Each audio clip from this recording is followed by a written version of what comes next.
Hello, Peter checking in again. Another big question. Is the UN really concerned about the climate? Or is the environment really important to the United Nations? Now, I'm not going to talk about the United Nations as this big entity that's contrived to completely control us, because they're good people in the United Nations, and that would be unfair of them. There's many good people in the United Nations, but there is obviously an agenda there as well. You do your research. You've got the Rockefellers in there actually giving prime real estate in Manhattan for one of the buildings. You've got people who donate to it, who've got interests in it. Thought that was illegal. It was in my day, I think, but it seems to be okay now, so just nothing to see here, move along.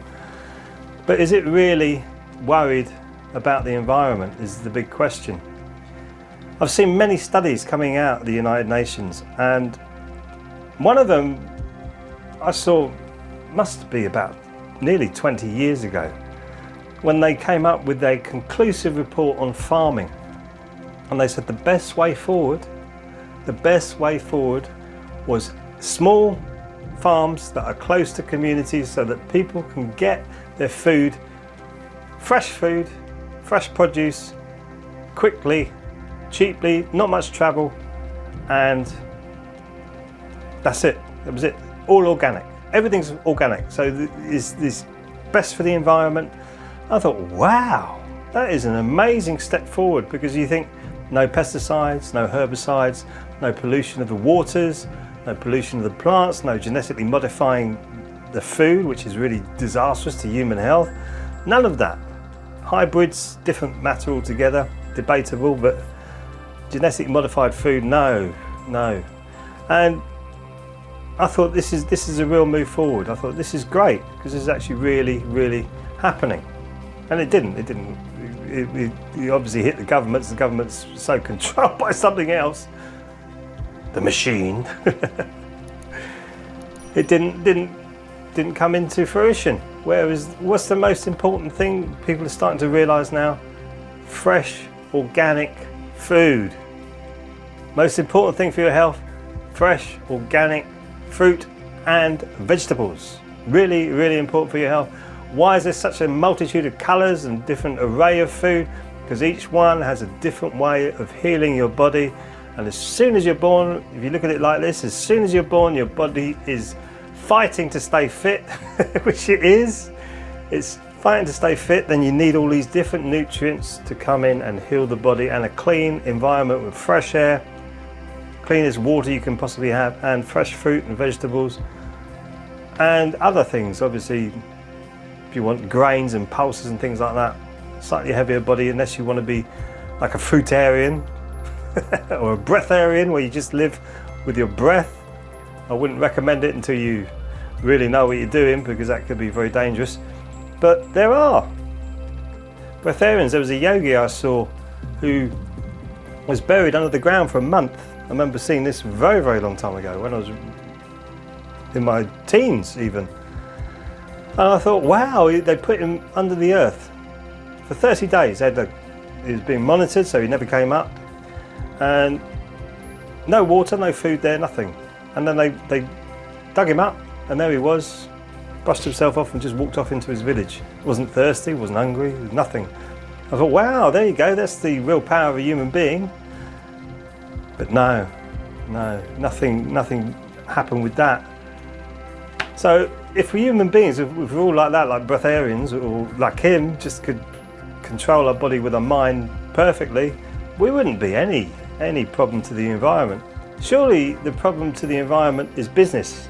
People trying to make money out of us and coercing us to live in a certain way. So we're all living in a certain way. And if you haven't seen that, then you need to look a bit closer, because it's all the same. And it's always the argument is always defined on the same side of where they want the argument to go. If you're over here, you're a conspiracy theorist, you're a tin hat, you're a nutcase, you're this, you're that, you're blah blah blah. Over here, that's fine. You could fight and argue and whatever till the cows come home. Doesn't matter, because it's still part of the agenda that's being pushed forward. So one of the biggest bugbears I've got, which because I'm slightly electro-hypersensitive, I'm wearing bracelets now to stop that, and I'm doing a lot of Qigong, deep breathing. I do a lot of flushing it out with fresh parsley and fresh coriander, heavy metals that come into the body, and I do exercise every day. So I'm trying to rebalance that continual bombardment. All our house is wired up, very unusual when you ring up companies who give you internet connection. You're wired. It's like, oh goodness me. What is that doing to the climate? There's studies now showing that birds trying to migrate, been doing this for thousands of years, migrating to one continent to the other maybe, or one country to another, flying over. Now they're getting lost because they can't connect with the energy lines that they use to find their destination because it's so covered in smog, EMF smog. What's being done about that? That's the environment. They're part of nature, which is part of the environment. What about the whales that are beaching themselves on the shore? They're killing themselves because of the sonar tests done in the deep oceans. That's part of the environment. Their environment is completely screwed, so they're so violated they kill themselves. That's a concern, surely. And when you hear the ancient mariners' tales of going out into the ocean, they say, as far as the eye could see, there were whales and dolphins all dancing and jumping out of the water. Now, less and less and less. Surely that's a climate catastrophe that's happening because that's part of our environment. It's a catastrophe coming. Because they're part of the ecosystem, is going to affect the climate, it's going to collect the whole thing. The whole thing's connected. So if you've got less of that, you're going to have more of something else, which could be detrimental to the environment. Common sense, right? And the polar bears are thriving at the moment, and yet we're being told that they're not. So is the UN really worried about the environment, or is it an agenda? It's a big question, especially if you haven't asked that. More and more people are seeing that there's an agenda to it. I've met people who helped write Agenda 21 and Agenda 30, and they were wonderful people. Wonderful people. They actually came, I was at a Hare Krishna meeting, and they came along and they said, well, this is it, this is what we want to do with the planet, we want to look after the environment. I thought, great, this is brilliant. And then they said we helped write Agenda 21, Agenda 30.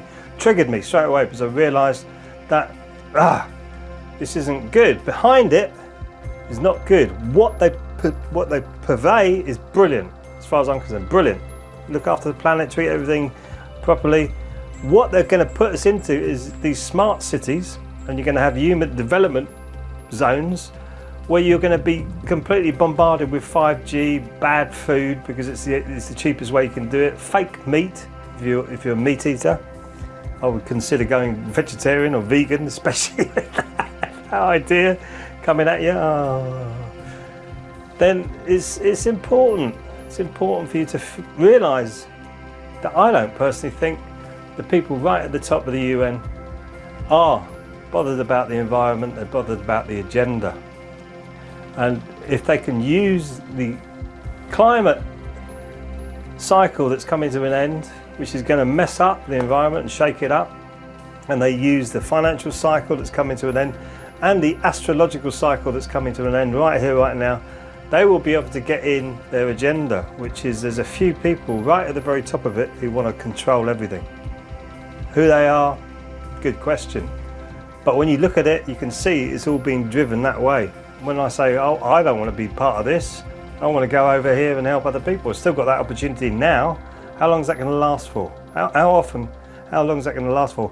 How long am I going to be allowed to speak what I speak? Because I have to tail it down now, which is a good thing, I suppose, because I get a bit overexcited about some of this stuff, a lot calmer about it now, because I see it's the way it is and it can be changed like that, and it will change. There'll be a massive change, but I don't want to see too many people victim to this, because human beings are heading towards an enormous health crisis because of all of this stuff, and we need to really look after our own health, which is why I do what I do. So you can try Qigong, on this channel. It's absolutely free, but if you do get something from it, you can donate as well. So I'll try and keep it as fair as possible. I do actually run meditation and mindfulness courses, which will help you to wake up your energy system so that you can see clearly what's really happening in your world, and it will give you the tools to navigate yourself through a very difficult world that we live in. And I want the best for you, honestly do. I've got empathy for the human race, but no time for people who just won't listen to anymore, because they're just gonna, it's like holding on to the Titanic. It's not gonna sink, it's not gonna sink. We gotta go where our strengths are, and that's together. So anyway, thank you for listening. Have a think about what I've been saying. Let me know in the comments whether you agree with me, disagree with me. That's fine, it's okay. No worries there. And I'll see you in the next video. Sarang Hamida.